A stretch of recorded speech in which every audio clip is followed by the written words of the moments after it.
Good afternoon, Master Builders. Again, my name is Joanna. I am the founder of the Master Builder Society. And today I'm going to be continuing the part 2 to our lecture on subrogation. I am 3 days late as promised on the part 2. I apologize for that, guys. I don't really have a office or personal space where I can prepare these lectures at the moment. I'm using the library.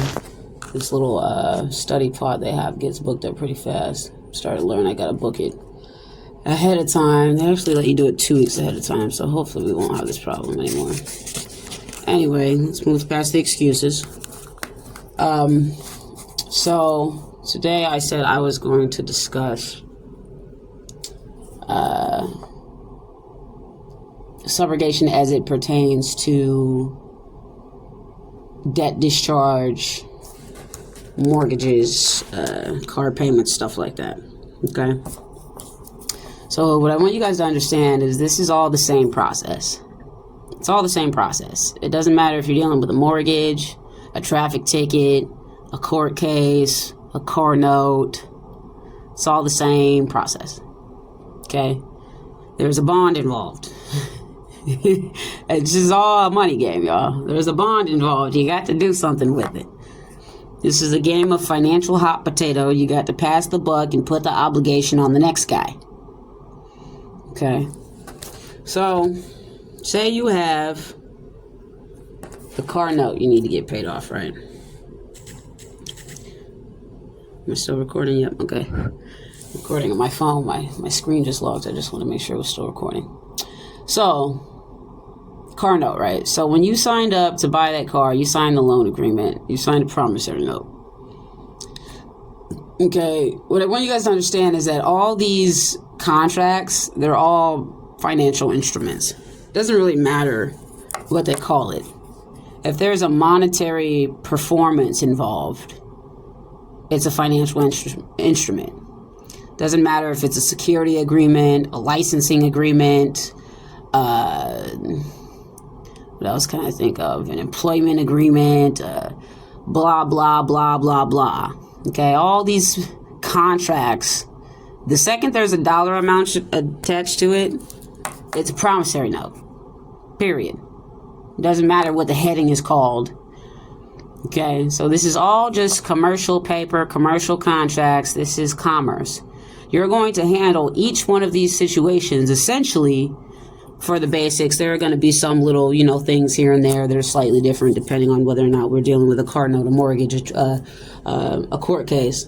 Okay, but essentially they're all the same thing. You're going to subrogate. You're going to subrogate. Now, as I said in the last lecture, subrogate essentially means to substitute. Okay, so it's to substitute one for another. You're going to put them, whoever the next guy is, passing the buck. Okay, there's a real good book on trust law called The Art of Passing the Buck. If y'all want to go look that up, purchase that book. It's a good book. So, say you have a car note, right? So you signed a loan agreement. That's a promissory note. According to the CFR, as well as Federal Reserve Circular Number 10, okay, Federal Reserve Circular Number 10, promissory notes, and by extension, other such financial contracts, are at par with Federal Reserve notes. At par meaning equivalent to, meaning they're the same thing. Okay? So, what you have to understand what that means is that they can't force you to pay for a debt in their Federal Reserve note, in their promissory note. You just have to pay for it in some kind of promissory note. Okay? They're at par with each other. So that means that the dollars that you cash in at the bank, they give you these fancy green dollars, and you think that only these notes have value. No, they all have value, because the value is in your promise to perform. The value is not in the paper. The paper is completely valueless. The value is in your promise to perform. Okay? This is how the Fed works, y'all. Let me just go on a tangent for a second. Just a quick second. When they print more money, okay, this is essentially how it works. The government draws up the T-bonds, okay? They sell the treasury bonds. Okay. So what the treasury bonds are is the promise of the American people to pay $58 billion in taxes over the next 20 years. That's what treasury bonds are. So when the government sells those treasury bonds, right, they're selling us into debt with the Fed. Well, we need you to print 58 trillion Federal Reserve notes. So we're going to sell you a contract, a promissory note, a bond, a financial instrument that says, we, the American people, the taxpayers, okay, promise to pay $58 million in taxes over the next 20 years. Okay? So that's all that is. So what you got to understand is Federal Reserve notes are at par with promissory notes. They're the same thing. So the second you turned over that promissory note to the bank or whoever you purchased your vehicle from, that debt was paid. Okay. So if you want to pay off a car note, a mortgage, all you have to do, the same way with a court case, is report the income. Okay.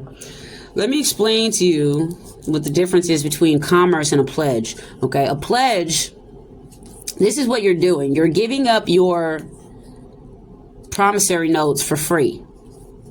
This is essentially what a pledge is. Okay. A pledge, this is how a lot of non-profits raise money. Okay. A pledge is when I agree to give you something. Say I pledge $50,000. That means I'm giving you this $50,000 for essentially nothing in return. Nothing in return. Okay.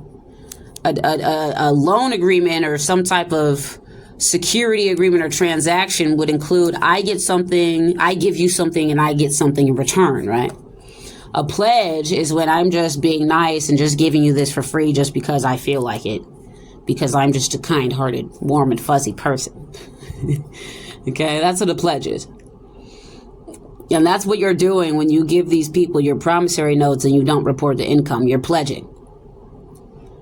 Okay, so even though the debt is already paid, well, the debt would be paid if you would tax or report the income that you just transferred into the trustee's hands or the nominee. Okay, I said we get into that. The nominee. It's essentially the same thing. A custodian, a fiduciary, a go-between, holder in due course. Okay. A nominee under the revenue law, if you want to look it up, you can find it in the Internal Revenue Code. You can find a quick definition for it on IRS's website. Look up income reporting requirements for nominees. Okay. A nominee is a person who has been selected to hold on to a piece of property on a temporary basis for the purpose of facilitating a transaction. That's essentially what a nominee is, okay? So it's the same thing as a trustee, except for it's a temporary trustee. So say, a good example of a nominee services are used to purchase property without necessarily having your name on it, right? A lot of times nominees are used for that. So say like we have like a domestic violence shelter, right? The domestic violence shelter for security purposes may want to conceal the owner, the true name of the owner of the property. So he might hire a nominee, which could be a private individual or a corporation or any other kind of entity, a trust, whatever. Okay. And he's going to essentially give that person permission to buy on his behalf. Okay. So when you have like a court case bond, a promissory note loan agreement for a car, a mortgage for a house, when you go and you file that 1099 to report that income, you are nominating whoever you're listing as a recipient on the 1099. You're nominating in them as the holder of a financial instrument, being that loan contract, that mortgage agreement, that court bond that you have given to them you're basically saying, hey, I nominate you, you're the holder of this promissory note, and I nominate you to use this note to pay ABC Car Company, or to pay Superior Court of California, or to pay Department of Motor Vehicles, or to pay 123 holding company, whatever land holding company, or who's ever holding the title to your mortgage, okay? So, like I said, when you give them the note, Federal Reserve Circular number 10 says the promissory notes are at par with Federal Reserve notes. So if you gave them a promissory note saying, I promise to pay $50,000, guess what? You already paid them $50,000. Because that note is equivalent to 50,000 Federal Reserve notes. Okay, but when you do not report the income on your tax return via 1099, what you have done is you have pledged $50,000. You have pledged that note. So now you are essentially responsible for paying the debt twice. Okay? So if you want to get rid of a car payment, a mortgage, you go in, you file a 1099. Okay, we're only working with natural people. You got to find the name of somebody, preferably a higher corporate officer who's going to know how to handle these things. Okay, you got to find the name of somebody who works for that corporation. We only deal with natural people. Okay, now I have a nominee agreement that I can share with you guys. It's basically what I was taking all this time doing, is getting all this documentation together so that I have it squared off, ready to go, templates ready to be filled in. Hey, use this for that. Hey, use this for that. Use that for this. Okay, so that everything's ready to go, so that if you contact me and have a particular situation, I can just go ahead and shoot that to you in about 10 minutes. Hey, go ahead and fill in this template. This is how you do this. Bam, bam, bam. Go ahead and knock it out. Okay? So, always remember that these people's ignorance of the law is not a defense. Okay? It is much preferable to send this to a higher level officer, but in the agreement that I have for you guys to send out, I'm pretty much spelling out what's going on here. And I also have a notice in the agreement that has said, hey, if you don't know what this means, you should probably seek legal counsel. Because just in case you forgot, as the police love to tell us all the time, ignorance of the law is not a defense, okay? Once I tax this income, you have certain legal obligations as a custodian, fiduciary, whatever you want to call it, nominee, whatever you want to call it, okay? Now, you are held to the performance of those obligations, whether you understand them or not. And like I said, in this agreement, I'm going to essentially explain it to them. Now, they might want to go seek counsel from an attorney to make sure I'm not batshit crazy, to make sure this is really what's going on, okay? But once you tax that income, as far as IRS and Social Security is concerned, the obligation is on them now. It's not on you. So, like I said, ignorance of the law is not defense.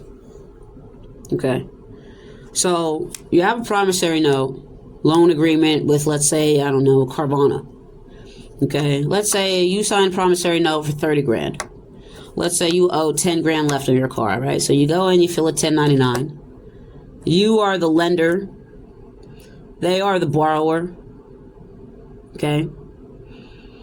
Let's say you find Mark Davis. Let's say Mark Davis was the guy who helped you fill in your paperwork, okay? So when you gave that loan agreement back to him, Mark Davis became the holder in due course of a financial instrument. Now, as the grantor, okay, so this is a trust situation. All transactions are essentially conducted through a trust situation. Now, this nominee thing is basically, like I said, it's like a temporary trust. It's a trust that's essentially only in existence until the transaction has been completed. Okay? So the nominee or the trustee, he's like a temporary trustee. So I give you this promissory note for $50,000. This is a financial instrument worth $50,000. I tell you, hey, go pay Carvana for that car, okay? So because the property belongs to me, and I am the issuer of said property, obviously I have the right to tell whoever I issued it to what to do with it. It's like if I'm sitting at home, I give my brother $20 and I say, go run down to the store.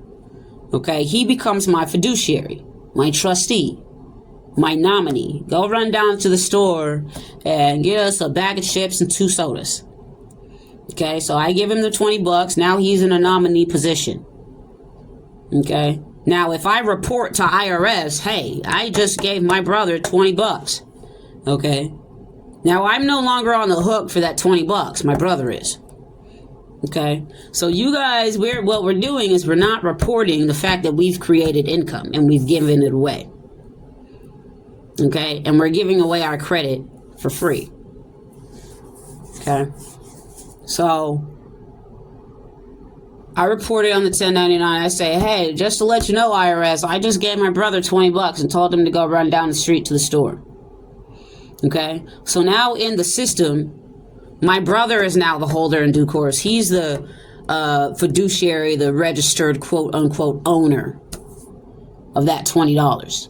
Okay? So, obviously how this works in a court situation is, like I said in the last video, now, whoever you elected as your nominee, they're essentially in the hot seat.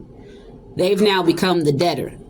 Okay, so it's the same thing in a financial transaction.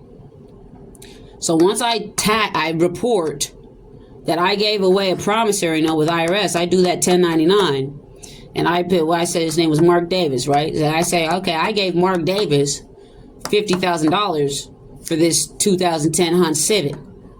Okay, so now Mark Davis is obligated himself to turn around and report that same income. Okay, that he's now going to give to Carvana.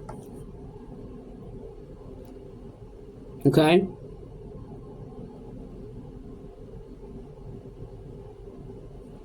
So that's essentially how you pay off your mortgage. That's how you pay off your car note. It's already paid off.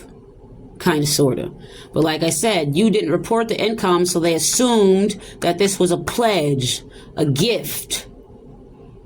Okay? Because of the fact that there is no gold and silver, they cannot compel you to pay, obviously, in gold and silver. So now we're using notes. But see, the thing is, the problem is that you think only their notes have value. That's not true. Your notes have value too. The way this system is set up, we are bankers in a true sense of the word. If I can authorize the issuance of and creation of credit, am I not a banker? Okay? So all you have to do is report the income. And prepay the tax. Always prepay the tax. On a 1099, there's a section in there. Tax payment, okay? Always prepay the tax. So if you know you owe them $10,000, you got to pay, 20% state tax, 20% federal tax, okay? Then you want to make sure you calculate that into what you're paying them. And prepay that tax. Okay? So they can essentially withhold that tax from the credits that you issue. Okay? Now, what we also have that we're going to send along with this notice is a nominee agreement. Okay? So we're going to explain to them. I think it starts off something like... a 1099 eligible instrument secured by the estate of John Henry Doe, Social Security number, blah, blah, blah, blah, blah, blah, blah, blah, blah, has been tendered to blah, blah, blah, blah, blah, blah. You have determined to be the recipient. under the Internal Revenue Code, blah, blah, blah, blah, you now have certain obligations. Doesn't quite say it like that. Okay? But I will go ahead and post that agreement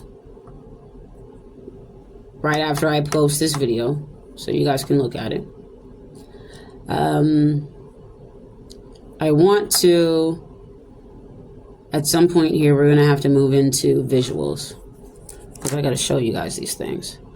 So the next time I touch base on this, I'm going to use the computer so that I can show you guys some of these documents and some of the things that I'm talking about. But like I said, I am going to go ahead and throw the nominee agreement up there with this video, so hopefully you guys can at least kind of preview it and give a little head start on kind of looking into what I'm talking about here. So like I said, all you have to do is report the income. But because you did not report the fact that you loaned this company money, okay, they're assuming it to be a gift, and that's why you're being held responsible for paying it twice. Okay. So between reporting the income, issuing the nominee agreement, you can issue it by notarial presentment to make it stronger, which I would recommend most specifically if you're dealing with a mortgage, and even more specifically if you're already in the middle of foreclosure. Okay. I think where I'll start with the next lecture is I want to get into Chapter 9 bankruptcy and the revenue law. I'm going to read you guys the Paris Peace Treaty. We're going to read the Public Funding Act of 1790. Okay. Public Funding Act of 1790 is where the federal government assumed the debt of the states. Okay. Essentially creating this revenue law. Okay. And you're going to see that it says, hey, this is a revenue loan program. This is what our monetary system is. This is how it works. It's voluntary. You don't have to participate. They can't deny you of your civil rights because you refuse to participate. It's all right there in the Public Funding Act, right there in black and white, ladies and gents. We're going to go to the United States Office of the Trustee website so we can look at Chapter 9, municipal bankruptcy, okay? You guys remember 1933 when we went bankrupt, okay? The readjustment of the debts, okay? So whenever you have, especially court cases, anything involving with the government, okay, we're looking at Chapter 9, municipal bankruptcy. And really, everything is Chapter 9. Everything is Chapter 9. Because everybody, every company, every so-called corporate person operating within the corporate state of California or the corporate state of Texas or the corporate state of Oklahoma or the corporate state of wherever state, whichever state you live in, they're all operating under the bankruptcy code. Okay? The entire nation is bankrupt. The federal government assumed the debts of the states. Okay? So we're going to start with that on the next lecture, so you guys can get some visual overlooks on what we're talking about, so you know I'm not just talking out the side of my neck. Okay? This process is mind-blowingly simple. It's mind-blowingly simple, folks. Once you've really dug and done the research and looked and seen, you know. Like I said, the note has already been issued. You just haven't reported the income, okay? So once you report that income, hey, I gave this guy $30,000 already. The bill is gone. It's gone. The biggest and most important thing here is enforcement. Enforcement. Because obviously they're not going to be happy that they're not getting paid twice. They're used to being able to double dip. They want to continue being able to double dip so they can continue to make a bunch of money. So the biggest thing here is enforcement. If you do not know how to enforce, this process is going to fall flat on its face. But if you know the origins of the laws that allow this to be conducted, that make this possible, there is absolutely nothing they can say. Because all you're going to do is throw their own words back in their face. Checkmate. There's nothing they can say. Okay, so if we go back to the probate code, okay, probate is essentially like the first body of law. Probate comes even before statutory. The reason why they have statutory jurisdiction over you is because of probate. Okay? So probate is the law of trust estate, essentially the law of custodianship. That's what probate is. Okay? So a lot of you, if you look on your birth certificate, you'll notice that you have 2 dates on it. One of them is the date you were actually born. The other one is the day your birth certificate or your estate was registered. Okay, I was born on the 26th of November. My estate, however, was registered on the 30th of November. Okay, the registrar who signed the birth certificate is your custodian. Okay, the registrar who signed my certificate is Probate Chief Judge Nancy K. Aspinwall of Liberty County, Georgia. That's where I was born. I was born in Liberty County, Georgia. Okay? That woman is still the chief judge. I'm 32 years old. She's still on the bench. Okay? So she was the custodian over my estate. Well, you have to understand, Social Security is a financial institution. The United States Code says so. Social Security is a bank. If you have an account with a bank, you have an account with a bank. You have a Social Security account, right? You have a Social Security number. Yeah, so about 5 days after you were born, they signed you up for a bank account with Social Security. And that account is holding the bond that is registered with the Treasury Department. Okay?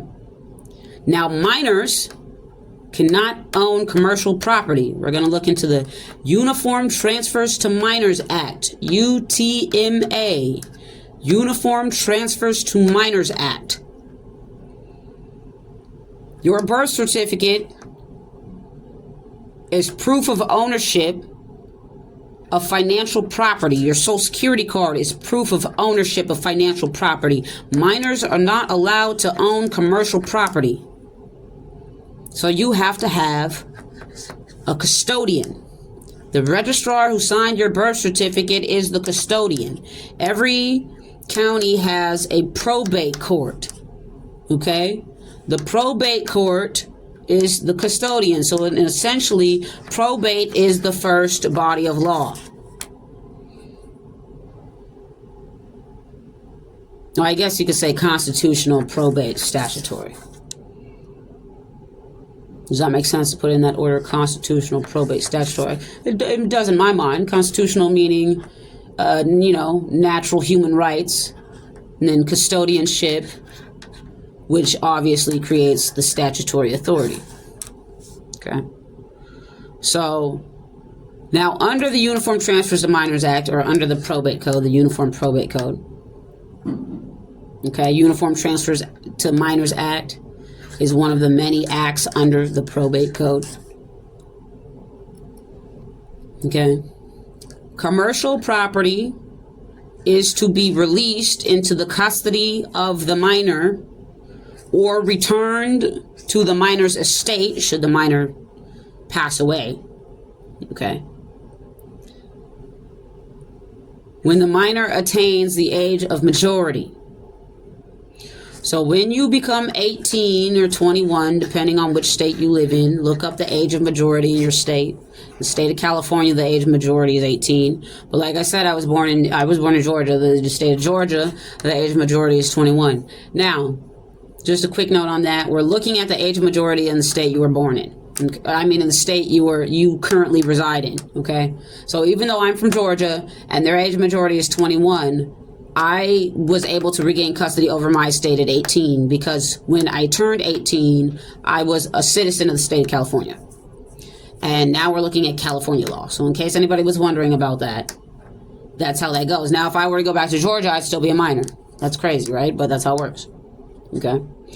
When you move to a different state, what's one of the first things you go do? You go get a new driver's license or an ID. Okay. What does DMV ask for when you get to the office? They ask for a birth certificate. Okay. So what they're doing is they're transferring your account from the books in Georgia to the books in California. Okay? So now the state of California is the holder of that account. Okay? And in the state of California, the age majority is at 18. So that's how that goes. Okay? They're transferring the custody. So they transfer your estate from this state to that state. That's why they ask for your birth certificate when you go get a new ID or a driver's license in a new state. Okay? So you're going by the law of the state that you currently reside in. So like I said, the custodial property is released to the minor when the minor attains the age of majority. Okay? So once you become 18, 21, this is now your property. Now they will continue to manage for you they will continue to manage it for you if you do not manage it yourself, because it's in the best interest for the financial security of the country. Somebody's got to manage it. This is why this shit happened. Okay, it's not exactly unreasonable. Okay, this system backs up the United States dollar. It's kind of a big deal. Okay. And if you're not going to be responsible and manage your account, somebody else has got to manage it, because if it's not managed, it could affect the financial security of the entire country. Okay?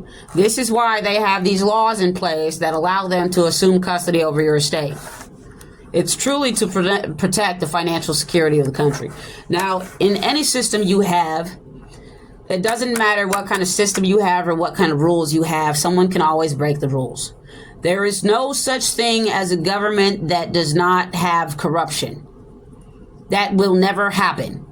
The only way to not have corruption is for the people who run the system to voluntarily choose to not be corrupt. Okay? But at the end of the day, people can always break the rules. It doesn't matter how many rules you make. It doesn't matter how foolproof you think your government is. People can always break the rules. Okay? So I want you guys to think about that, because so many times people get stuck on this idea of, oh, our system is flawed. The systems can be flawed. There are definitely some systems that are probably a lot better than others. I personally think the system we have is quite goddamn brilliant. Okay? But at the end of the day, it's the same when they say guns don't kill people, people kill people. Exactly. And that's how governments are too, okay? At the end of the day, this car is at the will of the person driving it. The car is not driving itself, okay? It didn't go left because it wanted to. It went left because I told it to.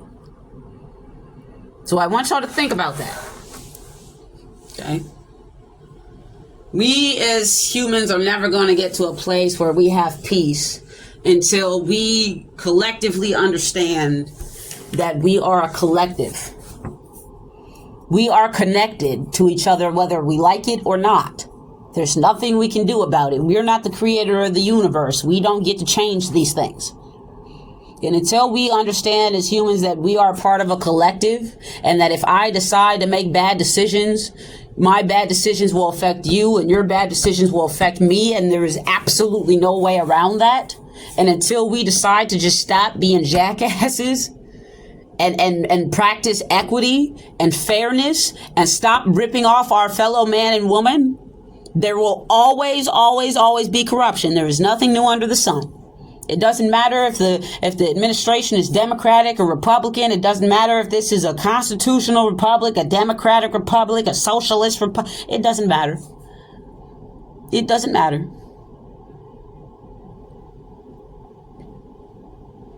Guns don't kill people. People kill people. And at the end of the day, if there's something wrong with the computer, it's because there's something wrong with the operator. Okay? So like I said, next time, I'll get on the computer. What we're going to be doing is we're going to be going over the probate code. I'm going to show you guys the Public Funding Act of 1790. Okay? They do have a PDF on the internet if you want to Google Public Funding Act 1790 to go ahead and start looking at that. Okay, we're going to look at Chapter 9, Municipal Bankruptcy. I have a few videos I want you guys to watch. What I'm also going to do tonight is go ahead and repost one of the playlists that I have on my YouTube channel. Okay, I have a playlist on my YouTube channel. I try to put it in order pretty well. Some videos that kind of go through quickly what's going on out here. Okay, we're going to listen to some explanations from some attorneys, explain to you the difference between secured obligations and unsecured obligations, and why, while government contracts are considered secure, they're truly not secure. Because they're secured by your performance. And the truth is that 90% of the time, under most circumstances, you do not have to perform if you don't want to. Okay? So you gave this Carvana company a contract saying that you would perform the payment of 200 Federal Reserve notes every month, 300 Federal Reserve notes every month, okay? You don't have to do that. You can ask to be relieved from that contractual liability due to your status of bankruptcy. Okay? And then you can subrogate in the note that you already signed as payment for the debt. All you got to do is tax it, folks. It's very, very simple. But like I said, the most important thing here is the enforcement. Understanding the probate code, understanding the revenue law, understanding the Public Funding Act, understanding that the United States is indebted to the District of Columbia, DC Code 9-307, subsection H. The United States is located in and indebted to the District of Columbia, DC Code 9-307, subsection H, location of debtor. The District of Columbia is a successor company to Georgetown and Washington. That's also in the DC Code. I don't remember which code it is. I'll Google it and throw it in the description of this post. Okay. The United States is a private debt collection company collecting war debt revenue on behalf of the Kingdom of Great Britain. And you, as a creditor of the United States, are not subject to the authority of the Kingdom of Great Britain if you do not want to be. When you really, really, really know what's going on and you can point them to the exact code, the exact law, I'm telling you, when I was locked up, I hand wrote this stuff on a piece of paper.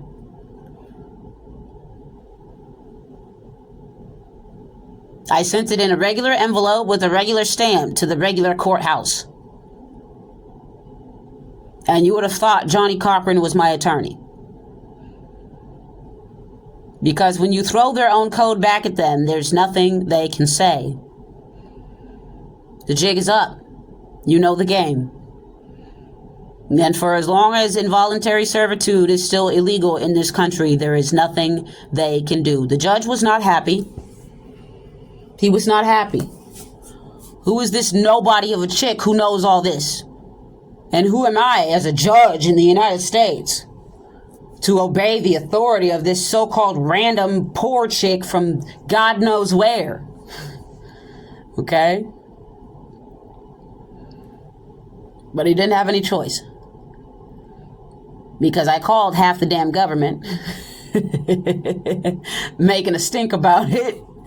Because I know I'm not someone big and powerful. and he wasn't going to want to respect it. Okay. The day they released me, my attorney was talking about the case in the courtroom, and yeah, we're doing this, and a year on supervised probation, and the other attorneys were sitting there looking at him. How the hell did you pull that off? He was quite impressed. My attorney was quite impressed. He just smirked, and he said, self-defense. That's the law. He was very impressed.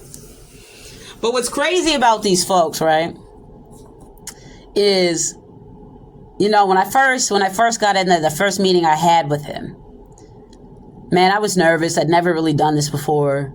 I think I know what I'm talking about, you know what I mean? But I've never executed it. These people are very intimidating. We've been taught that we are to be subservient to them. They have a lot of power. They have all the power, really. You know? So it was very challenging. It was very difficult. I had to do a lot of praying. I even did some fasting. I had to give myself some supernatural courage, because at several points during the interaction, I was tempted to just let them do it their way. But I just couldn't. With everything I know, man, I can't trust this. I can't trust this attorney. He says he's gonna fight for me, and he says he's gonna, but I know that his first loyalty is to the court. I've read the American Bar Association Constitution. We might look at that on the next video too. Just so you guys know, so you can visually see these things. No, these are not conspiracy theories, man. It says it right there in their Constitution that their first custodial obligation is to the court. It's not something just someone just told you one day. I can show it to you in plain black and white. That would be a pretty effective defense in court too. They'd probably shit themselves if you walked in there with their own goddamn Constitution. Under oath, penalty of perjury, sir. What's going on here? Who is your first loyalty to? Oh, yikes. That's going to be an awkward conversation. So, yeah, when you try to talk to these attorneys about this stuff, you know what I mean? I was trying to talk, and come on now. We were sitting there talking, through the glass, and I told them, we both know what's going on here.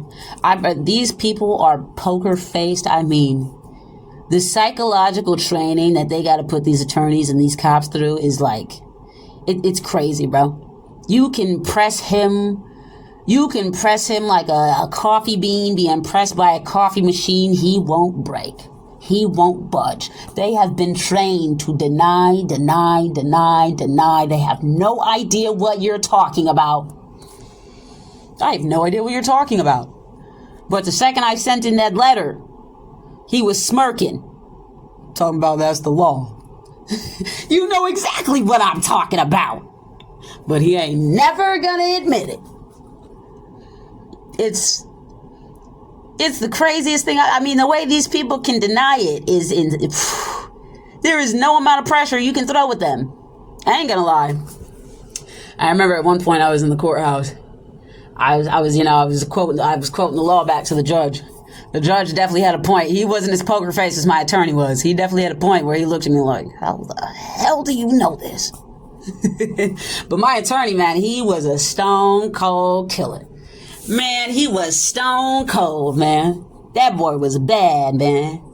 He didn't blink, he didn't flinch, he didn't break a sweat. But no matter how much they tell you they don't know what you're talking about, they know exactly what you're talking about. But if you don't know, they ain't gonna tell you. So like I said, folks, this is a very, very, very simple process. It's so simple, it's stupid. It's so simple that by the time we're done with this little subrogation series, you're going to be sitting here like, are you serious? And I've been paying for these things all this time, and I've been scared of the police and the judges all this time, and it's this easy? And they really have no freaking authority out here? Yeah. They really have none. Absolutely none. So the next video I'm going to do, I'm not even going to put a date on it because I'm not great at this yet. But it will be within the next week. And we're going to sit down and I'm going to show you guys some of these laws, some of these codes, some of these statutes. We're going to go over the nomination agreement, and I'm also going to pull up a 1099 form, and I'm going to show you guys how to fill this in. I'm going to show you guys how to endorse a bill, okay, so that we can start getting some of these things taken care of. This is the simplest freaking thing there ever was. You just got to know how to play the game, folks. Okay? So, that's all I'm going to do for now. Like I said, I'm not sure when I'm going to put that next video up, but it's definitely going to be within a week. I would assume I'll probably do at least 4 parts to this subrogation series. It'll probably be the next video and then maybe one more. Just to make sure I cover all my bases. It might even be 5. I'm not sure yet. But yeah, so like I said, I will go ahead and throw up, post the nomination agreement. So you guys can go ahead and start looking at that now. And I'm also going to post the playlist that is on my YouTube channel, the Master Builders Society. This is a private playlist. I've done a few other videos on that channel. They're also private. If anyone's interested in them and interested in seeing the subject material, just go ahead and leave a comment, send a message. This is pretty sensitive information. If I just got all over Facebook and YouTube really just publicly spouting all this stuff, they just block my accounts and shut down my pages. So mostly everybody in this community who kind of actually knows what they're talking about, you're going to see them privatize a lot of their information. For the sheer fact that if you're actually teaching things accurately, they're going to shut you down anyway. Once you get too many viewers, followers, once you get too much attention. A massive awakening is happening right now. Almost a lot of people know about these things. I would say there's still a large amount of people who don't know how to assert this stuff, who don't know how to execute this stuff, There is, obviously people heard about the UCC filing and this, that, and the third. Like I said, creating trusts, nonprofit organizations, stuff like that can definitely help you increase your personal security, protect your property, all of that good stuff. But when it comes to court cases, debts, you are already a secured party creditor. Your birth certificate essentially is your UCC. Nobody, unless someone's going to present, okay, what are we talking about? We're talking about the estate of Joanna Monique Bennett, okay? Does anybody else in this courtroom have a birth certificate that says Joanna Monique Bennett on it? Georgia State File number 1109. I'm not going to tell you the rest. Anybody else got one? Nope. Yeah, I didn't think so. I'm the primary creditor. Thank you very much. I'm the holder in due course. It's already been established, folks. They already know this. You're the one who doesn't know you're the secured party. They know. They know exactly who you are. And they know exactly what power you have. You're just not executing it. Okay, so I'm not saying UCCs aren't good. Of course they're good in certain particular situations, especially when it comes to lien financing, which is another thing I'm working on getting into. Of course, I know how to file liens against, trusts and properties for the purpose of asset protection, for the purpose of keeping the creditors off of you. What I'm currently teaching myself right now is how to actually take some of these instruments to the bank so that we can start getting some financing. Once I've got that figured out, I'm pretty much done. So that's what I'm working on right now. So that is coming soon. If there are any other topics that you guys want to talk about, just leave me a message. I really want to get through this subrogation course. After I get through this, I'm going to be talking about private traveling. I'm going to be talking about basic interactions with the police, what rights you have constitutionally, what they can demand, what they can't demand, and in what circumstances they can and cannot demand certain things. I feel like we're in a place right now where more people are going to start to be interested in those type of things, which is actually pretty exciting. So yeah, but I'm gonna focus. Like I said, we're probably gonna do 2 more videos on subrogation. I know for sure 1, probably 2. And then I think the next thing I'm gonna move into is travel, and then I think after that I'll move into well, travel and police interactions is really gonna kind of be one and the same, because I promise you, if you put a private plate on your car, you're gonna get pulled over. It's only a matter of time. And the bigger the city is that you live in, the quicker it's going to happen. And the more aggressive they're going to be. And you need to know how to handle that situation. Because you do not want to get your car took. And if you do get your car took, you want to make sure that you have your liens and everything filed properly so you can go get it right back. I don't want anybody getting in trouble out here, you know. So anyway, that's all I got for today. At this point, I'm just rambling. Thank you guys for tuning in. Till next time.